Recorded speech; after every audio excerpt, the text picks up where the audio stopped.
এই রে, ঘুম থেকে উঠে যদি এইরকম ওয়েদার দেখো তো ঘুমাতে ইচ্ছে করে, থোড়ি ডিউটি যেতে ইচ্ছে করে। ফিরবি welcome to tiny blog from my corner of the world. আর কিছু রিয়েল ফ্যাক্ট, তার উপর আবার যদি এরকম ওয়েদার থাকে সারাক্ষণ বৃষ্টি বৃষ্টি অ্যান্ড বৃষ্টি, তখন নাচতে ইচ্ছা করে, ডিউটি যেতে ইচ্ছা করে না। দেখলে তো রিয়াকশনটা, এরপরেও মেয়ে কিন্তু ডিউটি যাচ্ছে। আর ডিউটির ড্রেস আপের অলওয়েজ ভিডিও নেয়, কিন্তু তারপরের ভিডিও নিতে অলওয়েজ ভুলে যায়।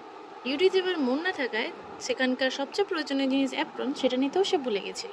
অবশেষে নিয়েছে। আজ কিন্তু দাদা লেট, এবং তার অনেকটাই লেট হয়েছে, সেই জন্য আজকে ইনি হাঁটি হাঁটি পায়ে বাস স্ট্যান্ডে পৌঁছেছেন। মনটা একে খারাপ, তার উপর আবার হাঁটতে হাঁটতে বাস স্ট্যান্ডে যেতে হয়েছে, তার উপর আবার বাইরে এরকম বৃষ্টি, যেখানে ওর ভিডিও করতে ইচ্ছা করে সেখানে ডিউটি করতে হচ্ছে।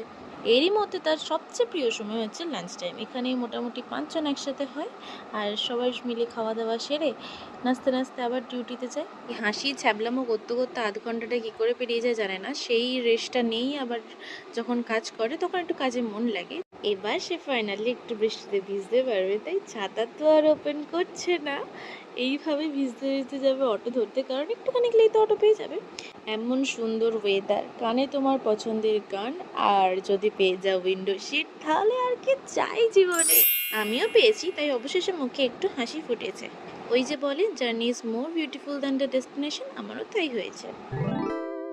বাস থেকে নেমে হাঁটতে হাঁটতে হঠাৎ মনে হয়েছে ঘাড়ে একটু লাগছে, কোথায় কিভাবে লেগেছে তাই তো জানি না।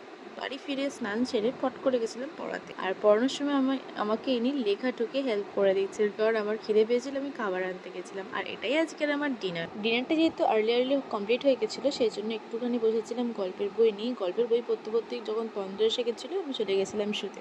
তো আজকের ভিডিওটা এইটুকুই, দেখা হচ্ছে আজকের নতুন একটা ব্লগ।